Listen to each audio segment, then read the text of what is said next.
मंगलाचरण करते हैं।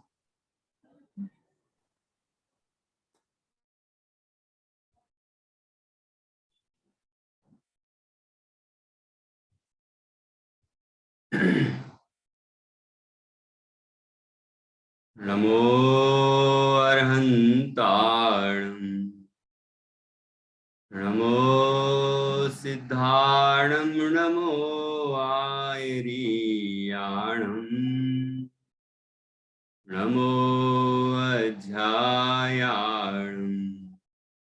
नमो लोये सव्यसाहुणम्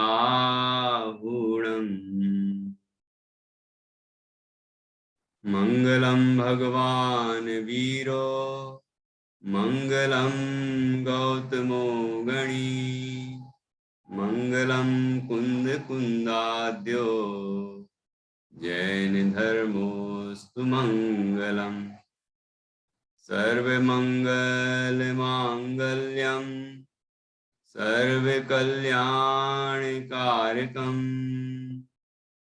प्रधानं सर्वधर्माणां जैनं जयतु शासनं जैनं जयतु शासनम्।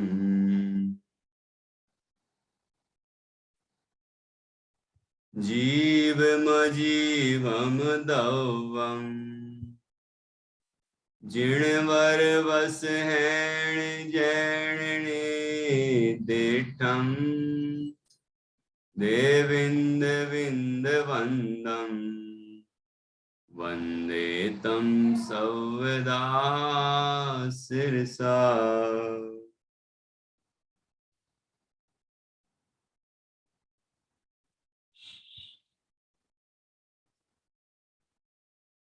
आचार्य श्री नेमिचंद सिद्धांति देव द्वारा रचित यह बृहद द्रव्य संग्रह नामक ग्रंथ है। इस ग्रंथ पर हमने संपूर्ण कक्षाएं होने के बाद कल इस पर एक आप लोगों के द्वारा ही एक संगोष्ठी का आयोजन किया। आज हम इस पूरे ग्रंथ के जो विशेष प्रकरण आए हैं और ब्रह्मदेव सूरी आचार्य ने जो इस पर टीका लिखी है उसकी जो विशेषताएं हैं उसके संबंध में प्रश्नोत्तर करेंगे। मैं आपसे प्रश्न करूंगा, जिसको उत्तर आता हो वो उत्तर बताएगा और नहीं आता होगा किसी को भी तो मैं खुद ही उत्तर दूंगा। इस तरह आज हम रिवीजन कह सकते हैं, इसको रिवीजन करेंगे। ग्रंथ की जो मुख्य विशेष बातें हैं, टीका की जो विशेष बातें हैं उस पर चर्चा करेंगे। कोई बात आपको समझ में नहीं आई हो तो वो प्रकरण जब यहाँ क्रम से आए, पहली गाथा से आखिरी तक चलेंगे तो आप वहां पूछ सकते हैं। तो हम प्रारंभ करते हैं। सबसे पहले पहली गाथा से ही प्रारंभ करेंगे। इस ग्रंथ का क्या प्रयोजन है? कौन बताएंगे इस ग्रंथ का क्या प्रयोजन है? डॉक्टर निधि जी बताइए। भैया जी, इस ग्रंथ में व्यवहार से तो 6 द्रव्यों का ज्ञान बताया है। निश्चय से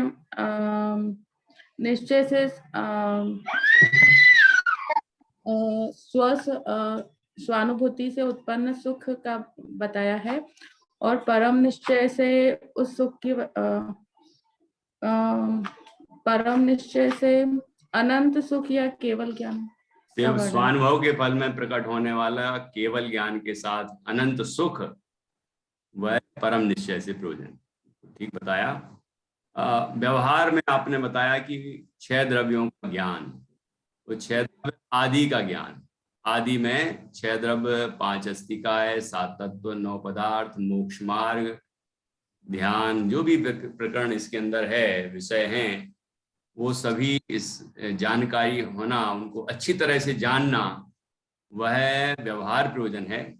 और उसमें जो विषय बताया है, जैसे 6 द्रव्य बताया, तो 6 द्रव्य में एक जीव द्रव्य, वह मैं हूं, ऐसा अनुभव करना। 5 अस्तिकाएं जीवास्तिकाएं हूँ, शुद्ध जीवास्तिकाएं हूँ। 7 तत्वों में मैं शुद्ध जीव तत्व हूँ, पदार्थों में जीव पदार्थ हूँ, ऐसा मैं आत्म तत्व हूँ। ऐसी अनुभूति करना, सम्यक दर्शन, सम्यक ज्ञान और सम्यक चारित्र को प्रकट करना, और फिर उस मोक्ष मार्ग से मोक्ष की प्राप्ति करना। और इस अवस्था में मोक्ष मार्ग में प्रवेश करते ही आनंद प्रकट होता है। मोक्ष मार्ग स्वानुभव से प्रकट होता है और उसमें आनंद होता है। मोक्ष मार्ग की पूर्णता होने पर उसका मोक्ष मार्ग का फल मिलता है और उसमें भी अनंत आनंद आता है। सिद्ध अवस्था होती है, उसमें भी अव्ययवाद अनंत सुख होता है। ऐसा आत्मा का आनंद, आत्मा का अव्ययवाद अनंत सुख प्राप्त करना, वह ही परम निश्चय से इस ग्रंथ का प्रयोजन। ऐसी बात इस ग्रंथ की पहली गाथा की टीका में आई।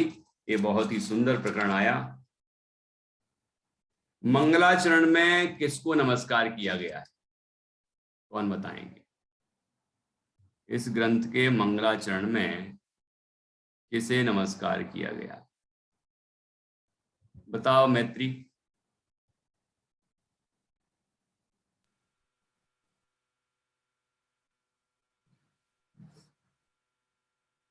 आवाज नहीं आ रही है।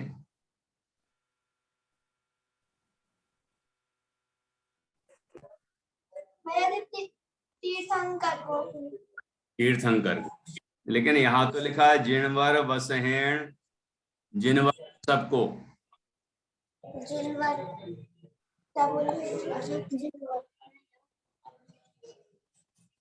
भैया जिस कार्ड को यही हुआ तीर्थंकर परमात्मा या भगवान ऋषभदेव? भगवान ऋषभदेव भी अर्थ है, तीर्थंकर भी है ना। और तीर्थंकर अर्थ है तो 24 तीर्थंकर भी हो गए और अनादि अनंत सभी तीर्थंकर हो गए। विदेश क्षेत्रों के तीर्थंकर भी हो गए। इसमें जिनवर, जिनवर के अंदर जो वर शब्द है, वर, वर का हमने अर्थ निकाला था, वह अंक गणित के हिसाब से तो वह जो है उसका 4 अंक होता है और रा का 2 अंक होता है। तो अंका नाम वाम तो गति, अंकों की उल्टी गति होती है। तो पीछे से पढ़ेंगे जब तो 2 और 4, 2 पर 4 पढ़ेंगे जब, 2 के बाद 4 तो कितने हो जाएंगे वो? 2 4 24, 4 पे 2 पे 4 24, ठीक है ना। तो 24 जिन, 24 जिन अर्थात 24 तीर्थंकर, ये अर्थ होगा। और जिनवर वृषभ का अर्थ तीर्थंकर शब्द भी निकाला था। जिनवर वृषभ तो जिनेंद्र भगवान ऋषभदेव, तो ऋषभदेव ये तो स्पष्ट ही है, ठीक है। और जिनवर वृषभ का अर्थ तीर्थंकर भी किया है। यहाँ जिन का अर्थ क्या है? जिन, तो जिन का अर्थ है असंयत सम्यक दृष्टि। जिसने मिथ्यात्व रागादि विकारों को जीता है वह जिन है, वो कहलाता है असंयत सम्यक दृष्टि, मतलब 4थे गुण स्थान वाला, ठीक है। और जिन में जो वर हैं अर्थात श्रेष्ठ हैं, तो सम्यक दृष्टियों में श्रेष्ठ कौन है कि गणधर देव। और गणधरों के भी जो प्रधान हैं, गणधरों के भी प्रधान हैं, ठीक है, तो वह हैं तीर्थंकर देव, जिनेंद्र देव, अरहंत देव। तो इस तरह से जिनवर वृषभ का अर्थ तीर्थंकर किया गया है। और तीर्थंकर परम देव में सभी तीर्थंकर आ जाते हैं। अपने भरत क्षेत्र, ऐरावत क्षेत्र, विदेह क्षेत्र, सब जगह की जो सब त्रिकालवर्ती तीर्थंकर हैं वो सभी आ जाते हैं। तो उनको यहाँ पर नमस्कार किया है। अब जिनेंद्र भगवान को जो नमस्कार किया है उसमें उनकी क्या विशेषताएं बताई, दो विशेषताएं बताई हैं। उनको नमस्कार क्यों किया गया है, क्यों किया है बताओ। तीर्थंकर को या ऋषभ देव भगवान को नमस्कार किया है साधना जी दीदी, तो क्यों किया है मंगलाचरण में, ये दो विशेषताएं बताई। कल हमने द्रव्य संग्रह ग्रंथ पर संगोष्ठी भी की थी और ये सभी जितने लोग जुड़े हैं इनने सबने एक एक विषय लिया था, आपने ग्रुप में दिखा ही लिया होगा। तो सभी ने अपना अपना विषय बहुत अच्छे से प्रस्तुत किया। आपकी कमी जरूर खल रही थी। और आप कलकत्ता आ गई हैं क्या? अच्छा, अभी छिंदवाड़ा में ही है। छिंदवाड़ा ही में। अच्छा अच्छा। हम्म। बाकी तो हम 4 तारीख तक पहुंचेंगे। अच्छा हाँ, जो है ठीक है। हाँ, वो तो खबर तो उसमें आती है ग्रुप में, हाँ बड़नगर वाले में भी आती है और भी हाँ मम्मी जी की। तो हाँ हाँ, तो अभी शांति विधान का भी आया और ये सब पूरा आता रहता है न्यूज़। तो आप सभी को बता दूं, जो ग्रुप में श्रीमती कुसुम लता जी पाटनी का मैंने ग्रुप में शेयर किया था, वो बहुत ही विदुषी महिला थी और साधना जी की मम्मी थी वो। और मैंने भी उनको मम्मी ही बोला शुरू से जब से मिला, क्योंकि उनका मातृत्व का स्नेह सब पर बहुत बरसता था। और मैं 1 महीना छिंदवाड़ा रहा था जब, तो उनका बहुत स्नेह मिला। और भी 1-2 बार गए तो काफी स्नेह मिला। और मैं भी उनको मम्मी ही बोलता था और उनके कारण ही साधना जी को दीदी बोलता था।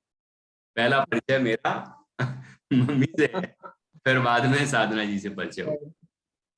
तो उनका वियोग हुआ कितने 75-78 साल की हुई थी क्या? 75 77 78 78। तो शांति विधान भी हो गया है। पाठशाला की ओर से आपके लिए श्रद्धांजलि। और आप तो अभ्यासी हैं इसलिए ज्यादा कुछ कहने की आवश्यकता नहीं है। और मम्मी जी बहुत अभ्यासी थी, कितने विद्वान उन्होंने तैयार कर दिए छिंदवाड़ा में, पूरा बहुत सारे मंडल। हाँ मंडल तैयार कर दिया। और बहुत सारे जो स्वाध्यायी हैं वो आज प्रवचन भी करते हैं उनके पढ़ाए हुए। बहुत अच्छा काम किया। चलिए, तो अब अपन विषय पर वापस आते हैं। और यहाँ पर हम आज हमने इस ग्रंथ के जो मुख्य मुख्य विषय हैं उस पर प्रश्नोत्तर रखा है, और कल से फिर कोई नया विषय प्रारंभ करेंगे। आज और हम द्रव्य संग्रह पर रिवीजन कर रहे हैं, समझ लीजिए। तो अभी हमने ग्रंथ में किसको नमस्कार किया ये समझ लिया।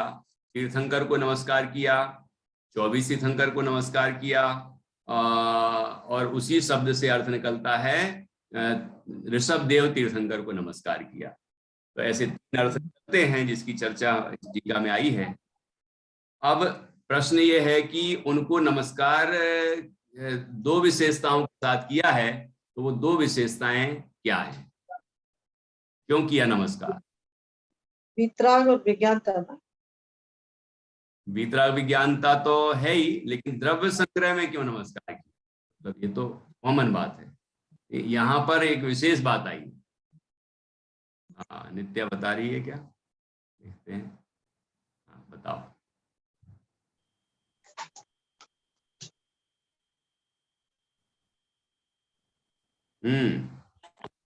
क्योंकि भैया देवों के इंद्र हैं, क्योंकि भैया जी वो देवों के द्वारा पूजे जाते हैं और देवों के भी इंद्र हैं। देवों के इंद्र नहीं है, जिनेंद्र हैं वो तो। देवों के इंद्र हैं, उन इंद्रों के द्वारा भगवान जिनेंद्र पूजे जाते हैं, इसलिए हम भी पूजते हैं। एक बात हो गई। ये दूसरी बात है। पहली बात बताओ कि वो इंद्र भी उनको क्यों पूजते हैं? हाँ, क्योंकि भैया वो भैया जी दूसरी विशेषता नहीं। उसमें तो बंदे तद्गुण लब्धे है। ये तो है देवेंद्र बिंद बंदम वंदे, हाँ देवेंद्रों के द्वारा जो वंदनीय हैं, ये तो हाँ एक विशेषता। एक और उसके पहले जो विशेषता बताई वो आपको बताना है। कौन बताएंगे? दीपा जी बताइए।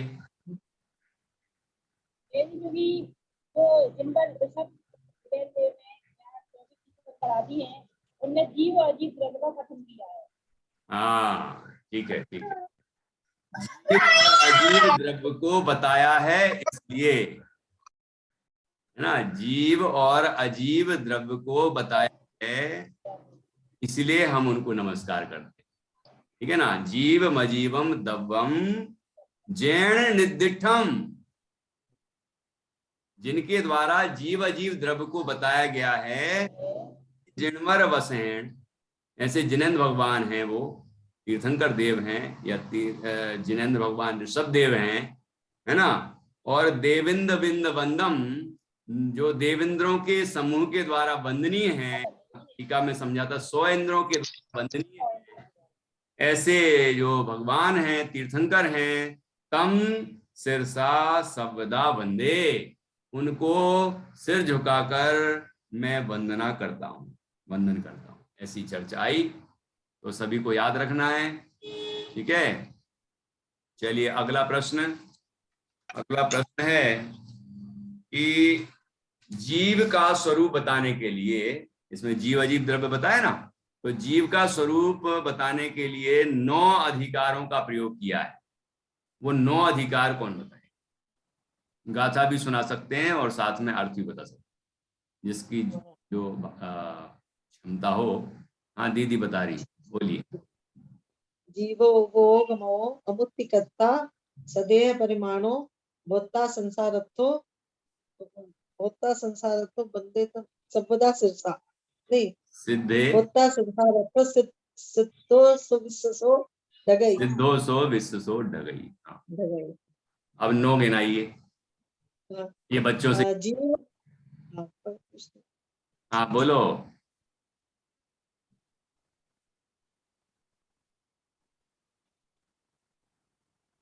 आवाज नहीं आ रही, बोलो।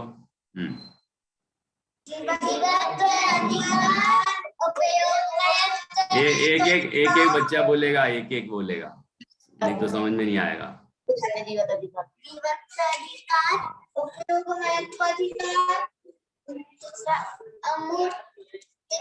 अमूर्तित्व अधिकार, अमूर्तित्व अधिकार, अमूर्तित्व अधिकार,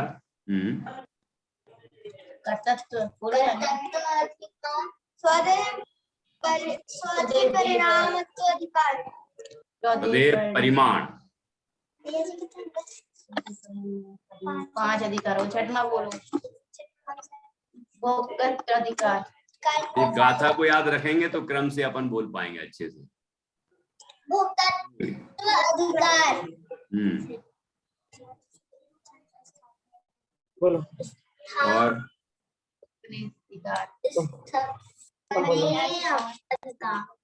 स्वदेह परिमाणत्व अधिकार, ऊर्ध्वगमनत्व अधिकार, और सिद्धत्व अधिकार, सिद्धत्व अधिकार। ठीक है, तो ये अधिकार के जैसे नाम हैं, इसी नाम के अनुरूप यहाँ इस तीसरी गाथा से लेकर 14वीं गाथा तक, इन गाथाओं में इन 9 अधिकारों के माध्यम से जीव का स्वरूप समझाया गया है।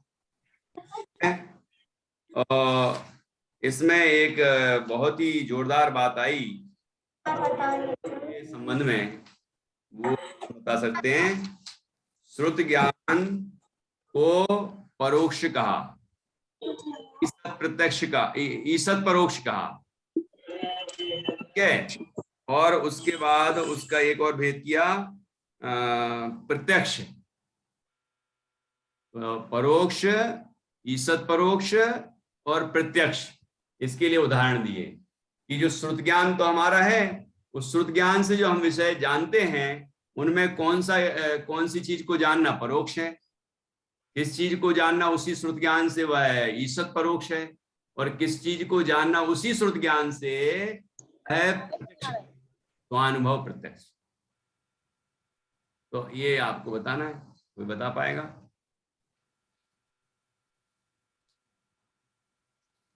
स्वर्ग मोक्ष का जो ज्ञान है, ठीक है, और जो शब्द ज्ञान है, ये शास्त्र ज्ञान है, ये सब ज्ञान तो परोक्ष ज्ञान है, ठीक है।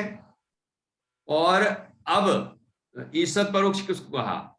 जो हम अपने अंदर सुख दुख का अनुभव करते हैं, जो भी कसायों का या विकारों का या जो सुख दुख का जो हमारे अंदर अनुभव होता है, तो ये परिणाम जो हो रहे हैं ये तो हम खुद अनुभव करते हैं ना।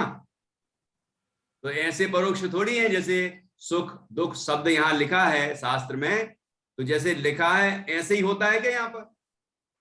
कि नहीं, यहाँ तो लिखा है, यहाँ हो रहा है, तो उसको हम जानते हैं, ठीक है ना। तो वो जो ज्ञान है वो उसको कहा ईसत परोक्ष, मतलब पूरी तरह परोक्ष नहीं है, वो अल्प परोक्ष है ईसत।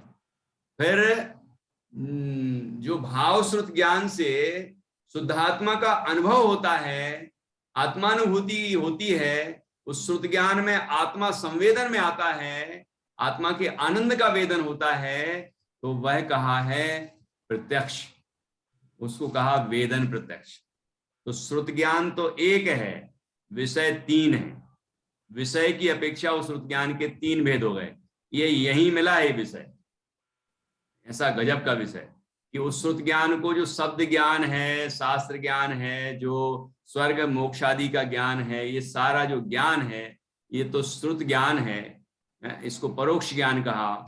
और जो हमारे अंदर सुख दुख के परिणाम हुए उसका जो ज्ञान है, उन विकल्पों का ज्ञान है, वह ईसत परोक्ष है, किंचित परोक्ष है। और जो उसी श्रुत ज्ञान से जब हम अपने आत्म स्वरूप को जानते हैं, मतलब उसका अनुभव करते हैं और आनंद का वेदन करते हैं, तो वह जो वेदन है वह प्रत्यक्ष है। उसको संवेदन प्रत्यक्ष, वेदन प्रत्यक्ष, स्वानुभव प्रत्यक्ष ऐसे नामों से जाना जाता है। ये जो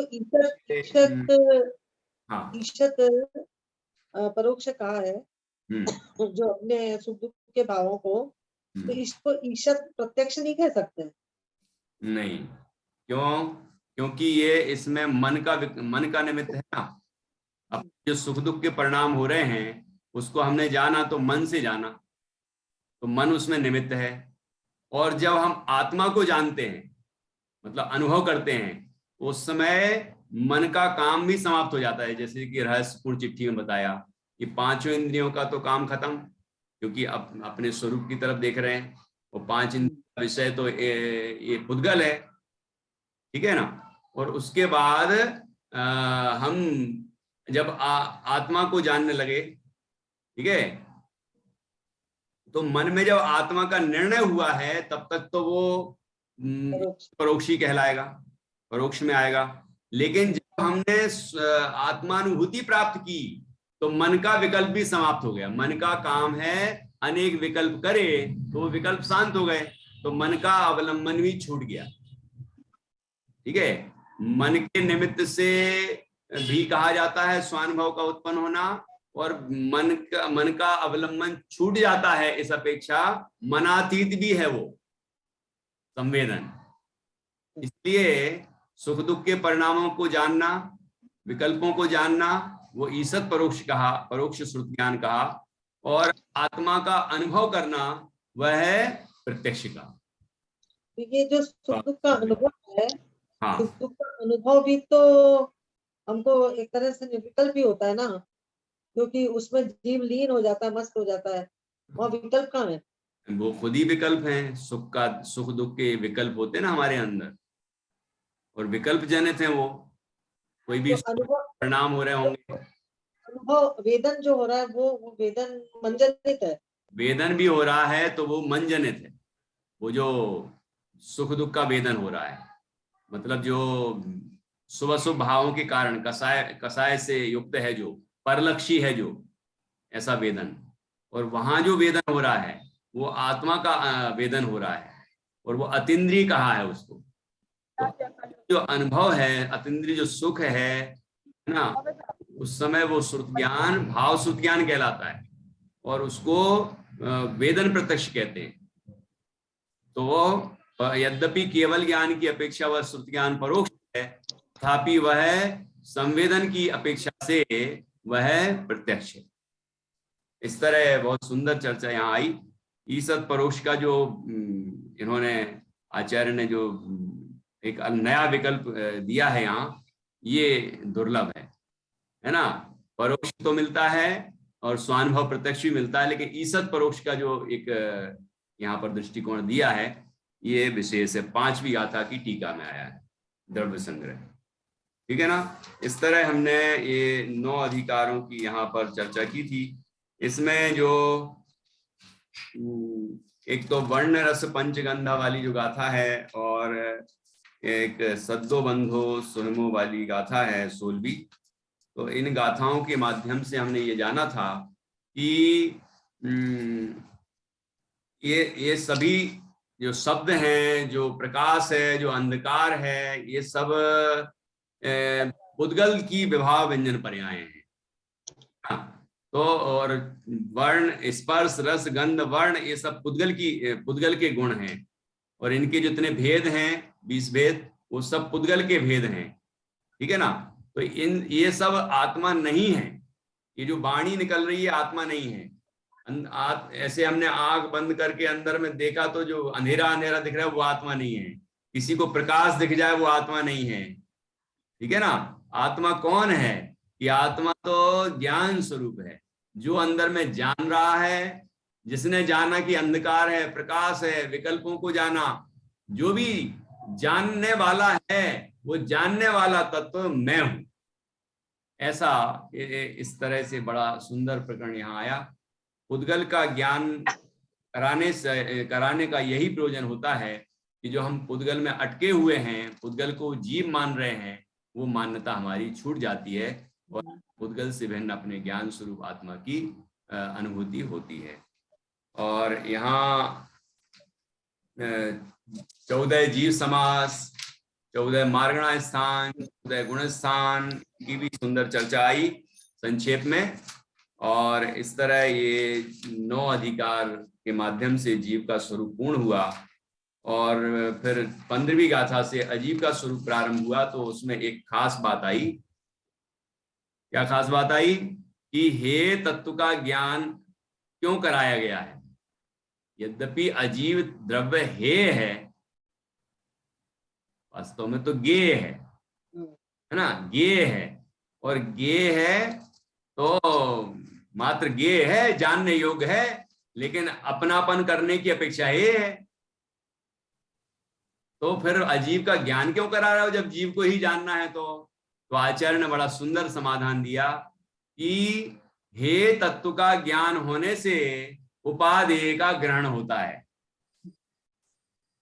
जब हम ये जानेंगे कि ये है, छोड़ने योग्य, ये मैं नहीं, ये मैं नहीं, ये भी मैं नहीं, पुद्गल, धर्म, अधर्म, आकाश, काल, मैं नहीं हूं, ये सब अन्य द्रव्य हैं। तो जो जीव का अपनापन है वह छूट जाता है ना। और इन सब पर द्रव्यों से भिन्न अपने जीव का अनुभव करता है जीव कि मैं तो ये ज्ञान स्वरूप तत्व हूं, देहादिक से भिन्न हूं, ऐसा अनुभव प्रकट होता है। तो 15वीं गाथा से अजीव द्रव्य की चर्चा यहाँ पर की गई। यहाँ पर लिखा था कि इसके पश्चात यद्यपि शुद्ध बुद्ध एक स्वभाव जिसका है वैसा परमात्म द्रव्य उपादेय है, तो भी हे रूप अजीव द्रव्य का 8 गाथाओं द्वारा व्याख्यान करते हैं। इसलिए प्रथम हे तत्व का परिज्ञान होने पर फिर उपादेय तत्व का स्वीकार होता है। इस कारण से ऐसी। और इसमें ही ये 16वीं गाथा आई जिसमें ये शब्द, बंध, सूक्ष्म, स्थूल, ये सब जो पुद्गल की 16 विभाव व्यंजन पर्याय आई हैं, इससे बहुत फायदा हुआ इस ज्ञान से। कि लोग जाते हैं, जो ध्यान करने वाले लोग हैं, अन्नमति हैं, और अन्नमति से प्रभावित जो जैनी लोग भी ध्यान करने लगे। जिनागम के परिप्रेक्ष्य में करेंगे तो भ्रांति नहीं होगी, लेकिन वो उनके ऊपर कुछ और ही सवार होता है, और का ही होता है। तो कहते अंदर में प्रकाश उजेला दिखा मुझे, तो उन्हें लगता है कि अरे आत्मा की अनुभूति हो, चैतन्य प्रकाश दिख गया। तो चैतन्य प्रकाश इसलिए कहते हैं कि चैतन्य उसी तरह पर से भिन्न जीव को जानता है, जैसे प्रकाश होने पर सारे पदार्थ जैसे हैं वैसे दिखाई दे जाते हैं। ज्ञान की क्षमता कैसी है, ज्ञान का स्वरूप कैसा है, जैसा पदार्थ है वैसा वह जान लेता है, वही सम्यक ज्ञान है। तो उसकी प्रकाश से तुलना की है, मतलब उसका उदाहरण है वो ज्ञान ज्योति, ज्ञान प्रकाश, है ना, ज्ञान दीपक, ज्ञान सूर्य, ये सब उदाहरण हैं। ज्ञान कैसा है कि जैसे सूर्य के उदय होते ही सारे मार्ग अपने आप दिखने लग जाते हैं, सारी वस्तुएं प्रकट हो जाती हैं। अब प्रकट हो जाती का मतलब क्या है, कहीं से आ गई क्या वो, कि नहीं, थी तो वही जैसी थी वैसी, लेकिन सूर्य का उदय होते ही प्रकाश हुआ और जैसा था विश्व वैसा दिखने लगा। तो ज्ञान भी क्या करता है, जैसा पदार्थ का स्वरूप है, जीव का, अजीव का, पर का, स्व का, वह ज्ञान उनको जैसा है वैसा जान लेता है। इसलिए इन पदार्थों से उसकी तुलना, उपमा दी जाती है बस। बाकी कोई ऐसा समझ ले कि जैसे यहाँ लाइट जल जाती है, ऐसे यहाँ अंदर में कोई लाइट जल जाती होगी, दीपक जल जाता होगा, ऐसा कुछ नहीं है। कई लोग दीपक की कल्पना करने लग जाते हैं, कोई और ऐसी ज्ञान ज्योति, तो ज्योति की कल्पना करने लग जाते हैं, ये सही नहीं है। यहाँ पर 16वीं गाथा में आया तो उसके अनुसार हम जानते हैं कि जो प्रकाश है ना, अंधकार है, ये सब उद्गल की विभाव व्यंजन पर्याय, ठीक है ना। और फिर अब बहुत जोरदार प्रकरण आने वाला है।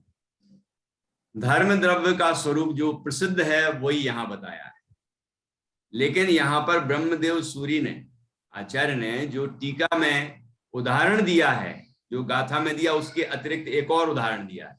वो आध्यात्मिक उदाहरण इस टीका में है, वो क्या है कौन बताएंगे?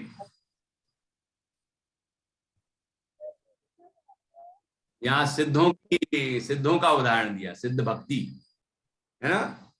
जैसे सिद्ध कोई व्यक्ति, कोई साधक मुनिराज सिद्ध भगवान का ध्यान करते हैं, भगवान तो सिद्धालय में विराजमान है, भगवान का ध्यान करते हैं। तो सिद्ध भगवान का ध्यान करते हुए वो जब अपने स्वरूप का ध्यान करते हैं तो वो जीव सिद्ध गति को प्राप्त होता है, मतलब, और यहाँ सर्व कर्मों से मुक्त होकर सिद्धालय में जाके विराजमान हो जाता है। तो ये जो सिद्ध गति की ओर गमन हुआ, सिद्ध अवस्था की ओर गमन हुआ, है ना, सिद्धालय की ओर गमन हुआ, इसके गमन होने में, सिद्ध अवस्था करने में सिद्ध भगवान का ध्यान, सिद्ध भगवान की भक्ति वह निमित्त है। अब सिद्धों ने क्या किया बताओ? इस सिद्धों ने तो कुछ नहीं किया, जो किया वो उस जीव साधक ने किया। सिद्धों का ध्यान किया किसने? साधक ने। सिद्धों जैसा अपना अनुभव किसने किया? कि साधक ने। तो सिद्ध अवस्था किसको प्राप्त हुई? कि उस साधक को ही। लेकिन आरोप क्या आएगा? उपचार से कथन क्या होगा? निमित्त का कथन क्या होगा? कि सिद्ध भगवान का ध्यान करने से सिद्ध अवस्था प्राप्त होती है। ऐसे ही जो जीव और पुद्गल स्वयं गति करते हैं, उनके गति करने में जो निमित्त होता है, वो जो कहा जाता है, उसे धर्म द्रव्य कहते हैं। ऐसा बड़ा सुंदर उदाहरण दिया। इस प्रकार सिद्ध भगवान अमूर्त होने पर भी, निष्क्रिय और अप्रेरक होने पर भी, मैं सिद्ध समान अनंत ज्ञानादि गुण स्वरूप हूं इत्यादि व्यवहार से सविकल्प सिद्ध भक्ति युक्त ऐसे जीवों की ओर निश्चय से निर्विकल्प समाधि रूप निज उपादान कारण परिणत जीवों को सिद्ध गति के सहकारी कारण हैं। उसी प्रकार निष्क्रिय, अमूर्त और अप्रेरक होने पर भी धर्म द्रव्य अपने उपादान कारण से गति करते हुए जीव और पुद्गलों को गति में सहकारी कारण है। और जो उदाहरण उसमें दिया वो भी दिया यहाँ, जैसे मछली आदि को जल आदि के गमन में सहायक होने के लोक प्रसिद्ध दृष्टांत की भांति ऐसा। तो ये आध्यात्मिक उदाहरण यहाँ की ये टीका की विशेषता है। अधर्म द्रव्य में भी इसी तरह का उदाहरण दिया है। उदाहरण तो अलग है लेकिन सिद्धों का ही उदाहरण है। यहाँ गति करने की बात है, वहां स्थित होने की बात है। यहाँ पर यहाँ से वहां तक गमन किया साधक ने, मतलब वो अरहंत भगवान में जब सिद्ध अवस्था को प्राप्त हुए तो एक समय में सिद्धालय में जाके विराजमान हो गए, है ना, और तो सिद्ध भक्ति को निमित्त कहा। अब यहाँ अब अधर्म द्रव्य का प्रकरण है तो यहाँ पर क्या है, स्थित होने की बात है। जो तीर्थ स्थान, हाँ तीर्थ स्थान वाला लिया, तीर्थ स्थान में जहाँ से वो तो आकाश वाला है, आकाश के अच्छा। उदाहरण में दिया था स्थान की बात, क्योंकि जगह घेरता है ना, जगह की बात की है। तो यहाँ पर दिया स्वसंवेदन से उत्पन्न सुखामृत रूप परम स्वास्थ्य, स्वास्थ्य स्व में स्थित है ना, स्थित होने की बात है। यद्यपि निश्चय न से स्वरूप में स्थिति का कारण है, स्वयं ही स्वयं में स्थित होता है। ठीक है, तथा मैं सिद्ध हूं, मैं शुद्ध हूं, अनंत ज्ञान आदि गुणों का मैं धारक हूं, मैं देह प्रमाण नित्य असंख्य प्रदेशी और अमूर्त हूं। इस गाथा में कथित सिद्ध भक्ति रूप से पहले सविकल्प अवस्था में सिद्ध भी जिस प्रकार भव्यों को सहकारी कारण होते हैं, स्वरूप स्थित होने में जिस प्रकार सिद्ध भगवान सहकारी कारण होते हैं, मतलब सिद्धों की भक्ति करता है, सिद्धों के समान अपने स्वरूप में स्थित हो जाता है, तो स्वरूप स्थित होने में सिद्ध भगवान की भक्ति निमित्त होती है। उसी प्रकार अपने उपादान कारण से स्वयं स्थिति करते हुए जीव और पुद्गलों को अधर्म द्रव्य स्थिति का सहकारी कारण है। ठीक है ना, और लोक प्रसिद्ध उदाहरण तो यहाँ दिया ही है, लोक व्यवहार से छाया अथवा पृथ्वी की भांति। ठीक है, तो ये इसमें बड़ा जबरदस्त है। और वह जीव यहाँ पर देखो स्थित होने की ही बात कही है, स्वस्थ स्व में स्थित होता है जीव, स्व में लीन होता है जीव, तो उस स्वरूप में स्थित होने में सिद्ध भगवान का ध्यान निमित्त होता है। ठीक है ना, सिद्ध भगवान का ध्यान कर रहा था और सिद्धों का स्वरूप का विचार करते हुए ऐसा ही तो मैं हूं, और ऐसे अपने स्वरूप में स्थित हो गया, तो स्वरूप में स्थित होने में सिद्ध भगवान का ध्यान, सिद्ध भगवान की भक्ति वह निमित्त हुई।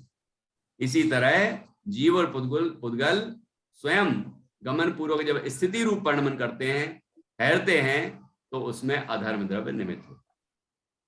ठीक है, अभी मुझे लग रहा है कि अपनी क्लास का मतलब जो 40 मिनट का समय है वो पूरा होने वाला है, तो आप फिर से जुड़ना, जब भी हो जाए तो फिर से जुड़ जाना, क्योंकि अभी अपन और ये पूरे ग्रंथ का रिवीजन करेंगे, अभी स्पीड भी बढ़ेगी। बहुत जोरदार विषय आए हैं, जो इस टीका की जो विशेषता है हम सबको वो विशेष रूप से ख्याल में रहना चाहिए, तब हमें